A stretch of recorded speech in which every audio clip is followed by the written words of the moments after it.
Oregon, a land of adventure and awe.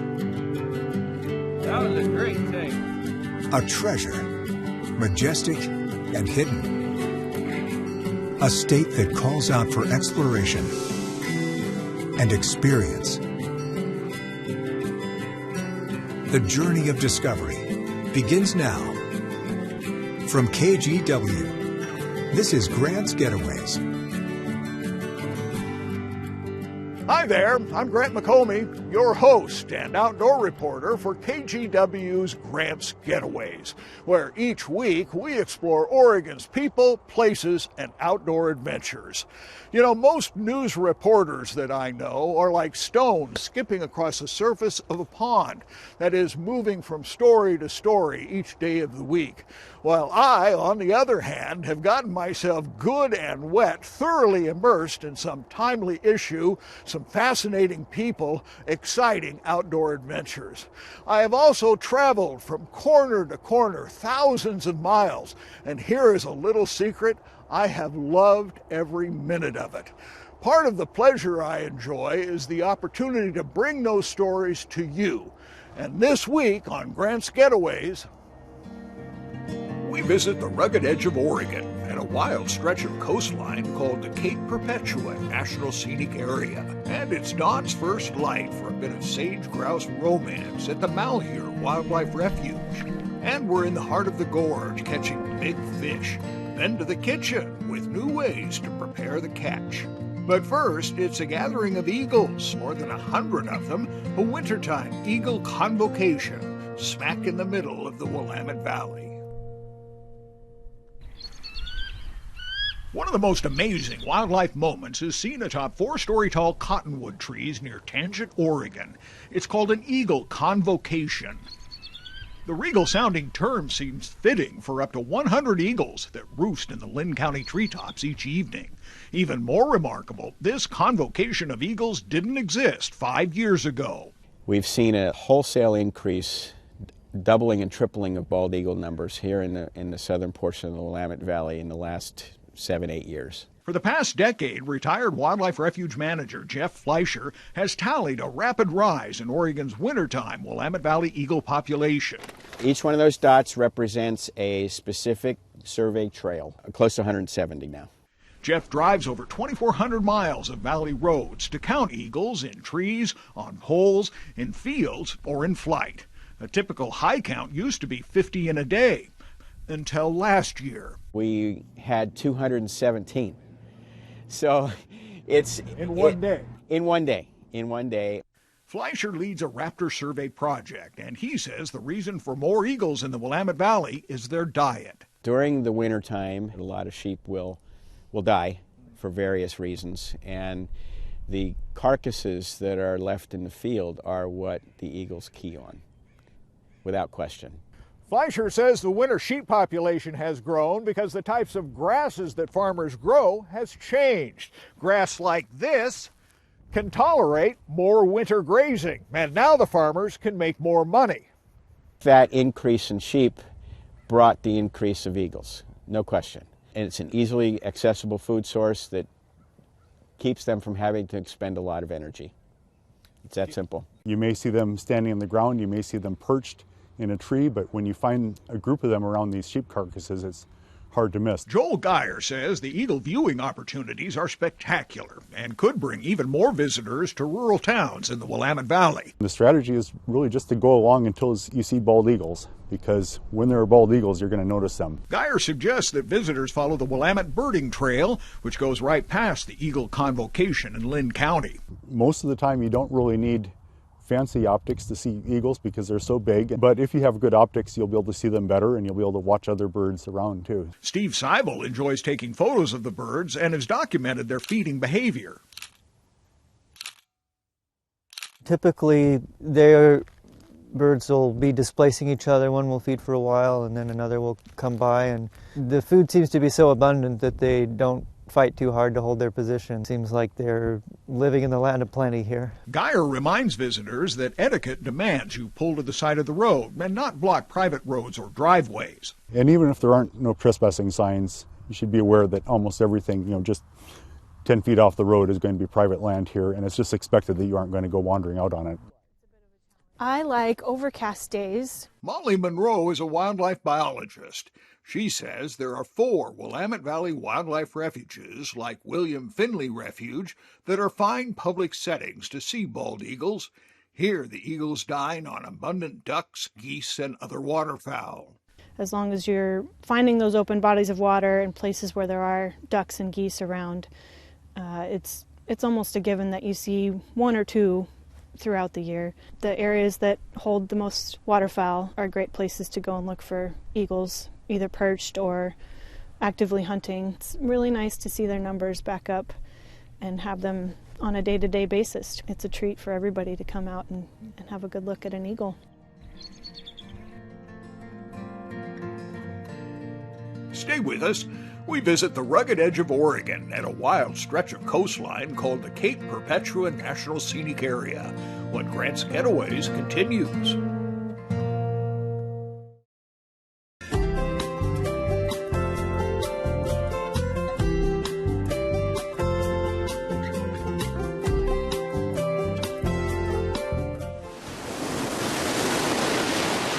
In winter, except for wind and surf, the coast slows down. Easy to understand, few distractions, few folks around, especially along Oregon's rugged side of life. Over 40 miles of central coastline, starting at Walport, on a stretch marked by steep headlands, jagged volcanic outcrops, and scenic drama. The sheer beauty. Probably the most photogenic lighthouse in the world is Hasita Head. The trails, the overlooks, the viewpoints, the rocky shorelines, no matter where you travel in the world, this is still one of the most scenic areas. It is so significant a place, 2,700 acres of massive Cape Perpetua are designated National Scenic Area. 2 miles south of Yachats, a visitor center that's open daily. You've got this unbelievable forest and all sorts of green and mosses and ferns and giant trees. Once you leave the interpretive center at Cape Perpetua, you have lots of choices for hiking, and that's really the beauty of this place. Over 27 miles of hiking trails, about 11 different trails, and the wonderful thing is they're all at one point or another interconnected. So we've come from the forest and the interpretive center, now we're headed down to the beach. The Captain Cook Trail is wheelchair accessible, skirts the shoreline, and at low tide puts on quite a show that speaks for itself at Spouting Horn. That's pretty cool. It's wonderful to watch all these crashing waves and the sprays that go higher than any other time of the year. If you wish to wander longer, consider the astounding collection of Oregon State Park waysides, with names like Neptune, Ponsler, or Strawberry Hill, whose tide pools invite a closer view.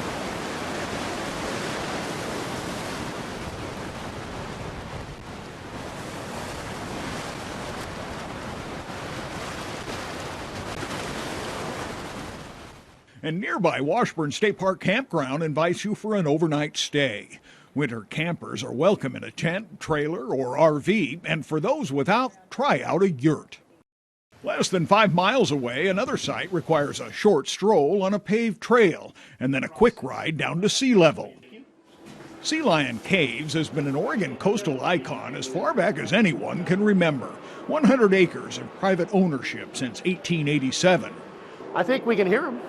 A drawing card for the curious and largest sea cave along both coasts, where 250 stellar sea lions are a raucous, rowdy crowd. They are very, very social animals. The barking that they do, they're crawling over each other, they're nipping each other. Back atop, keep sharp eye for soaring raptors on the hunt, or shorebirds that dance and dazzle and skirt the surf. It is a remarkable scene and often overlooked in winter. Without a doubt, it's the most gorgeous stretch of the Oregon coast.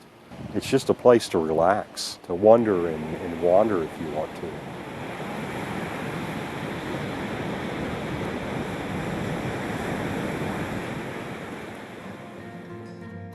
Stay with us. It's dawn's first light for a bit of sage-grouse romance at the Malheur Wildlife Refuge when Grants Getaways continues.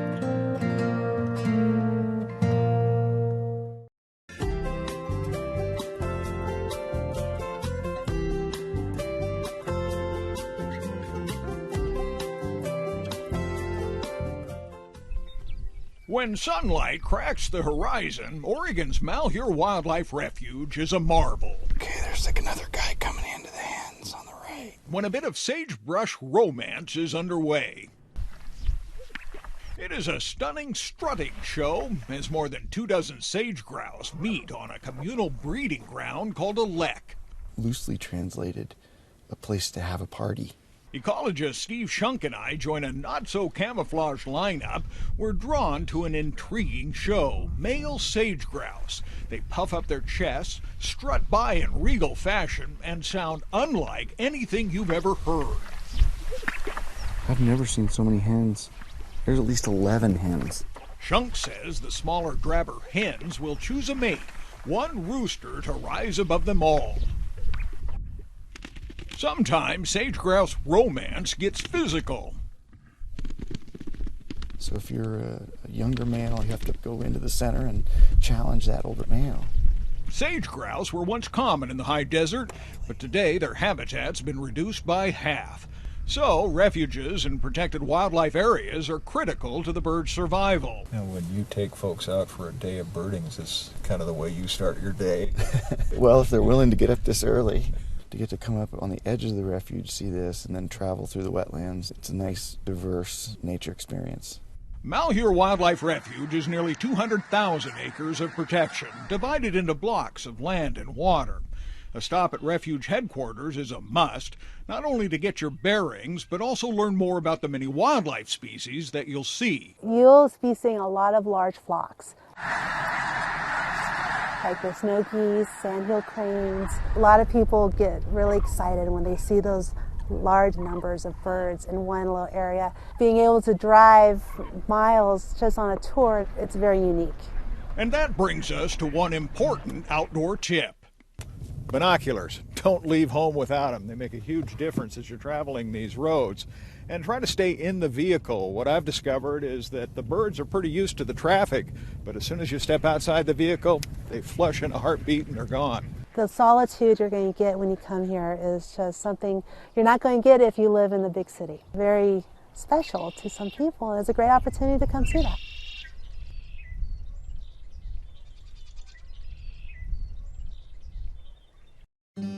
Some giants reach into the distant past.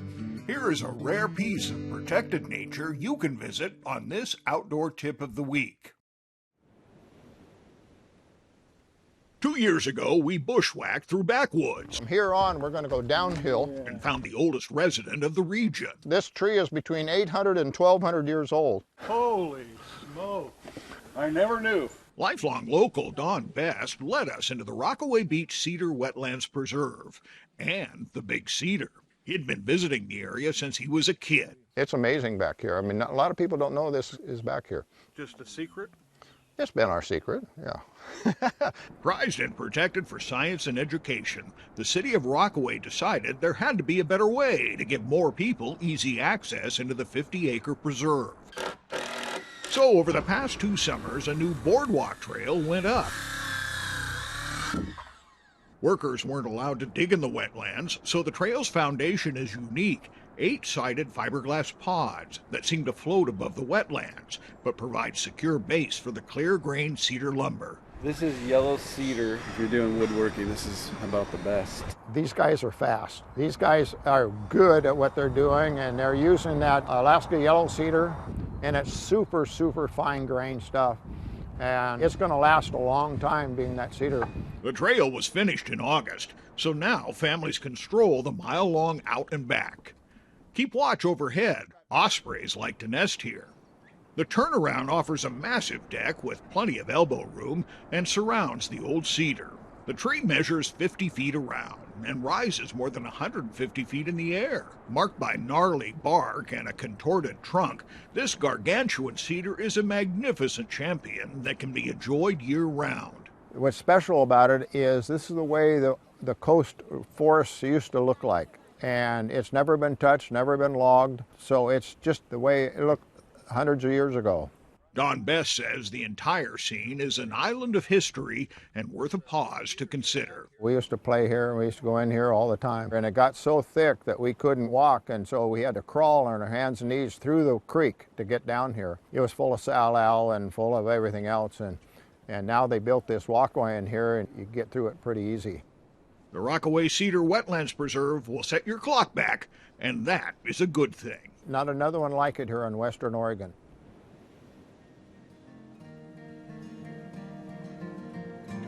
Stay with us. We're in the heart of the gorge, catching big fish. Then to the kitchen to learn new ways to prepare the catch when Grants Getaways continues.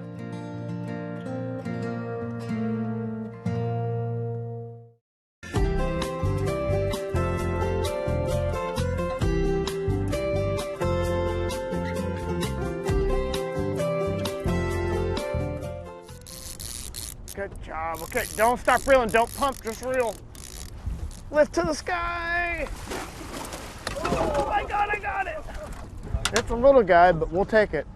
It's a dawn patrol in the middle of a national wonder, and it takes your breath away. Because catching a salmon in the middle of a mountain range, this is just something. I don't know, I'm just surrounded by all this. The spectacle of the place is only surpassed by the catching of Columbia River gorgeous salmon. Just reel, you gotta reel. All right. Ooh. I don't know if he's there. You want me to lift? Yes, I do. Woo! All right, cover it. This is like a picture-perfect fall up River Bright. This is bound for probably the upper Hanford Reach, maybe even Snake River. The adrenaline rush, it's taking home as fresh as it gets to the table. Nothing better. Being out here and enjoying what Oregon has to give us just by the scenery, and it's still a blessing. Great memories that I'll cherish the rest of my life. A gorgeous catch for sure, but what to do with 20 pounds of salmon? We're going to have a little fun with it, and that's part of what cooking is. Step out of bounds a little bit and try some different stuff. Longtime seafood chef Steve Fick and his friend Scott McMullen team up in the kitchen with new recipes centered on fresh and abundant Oregon seafood, starting with salmon. We're going to cut these steaks thin and their skin off. The simpler the better, says Fick, who enjoys cooking seafood as much as the catching. Today's main course, a captain's platter. A lot of unique flavors. You're going to have Dungeness crab, Pacific prawns, Oregon salmon, true cut, Oregon halibut. You're going to have Willamette Bay oysters, you know, like if it's Christmas and you're decorating a tree, Grant. Steve calls his homespun recipes simple and delicious, including bacon-wrapped scallops, pre-cooked at 375 for 15 minutes. The captain's platter is assembled, and it is amazing, as oysters on the half shell ring the dish and round out the dinner.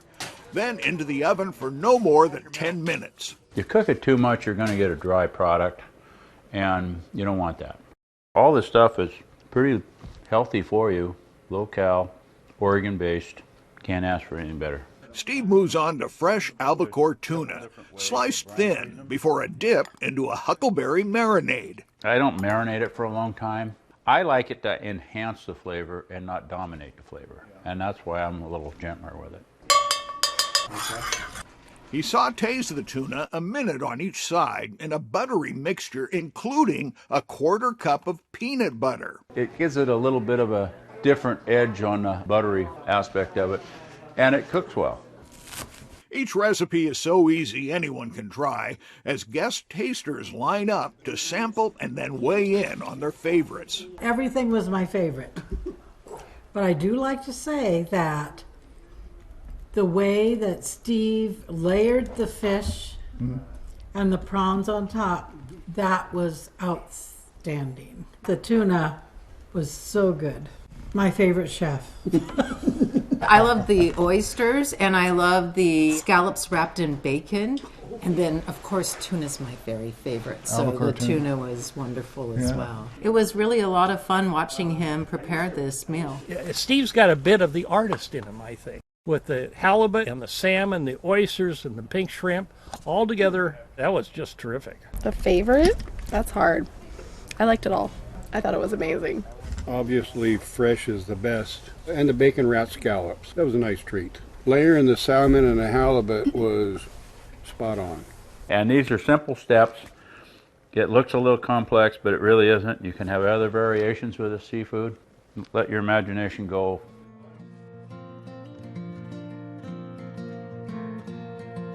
We have all the details, directions, and the contact information for all the stories in this week's show on the KGW website, so be sure to check it out. Finally, it's always been my hope that Grants Getaways helps people smile and swell a bit with pride for all there is to see and do in Oregon. For gosh sakes, why live here if you don't go searching for those singular moments that set Oregon apart from just about everywhere else? So get out here and explore the Oregon outdoors and let KGW's Grants Getaways be your guide. For KGW and Grants Getaways, I'm Grant McComey. Grants Getaways on KGW is sponsored by Bell Buoy of Seaside, Angling, Marine, and Industrial Supply, and Fishhawk Fisheries.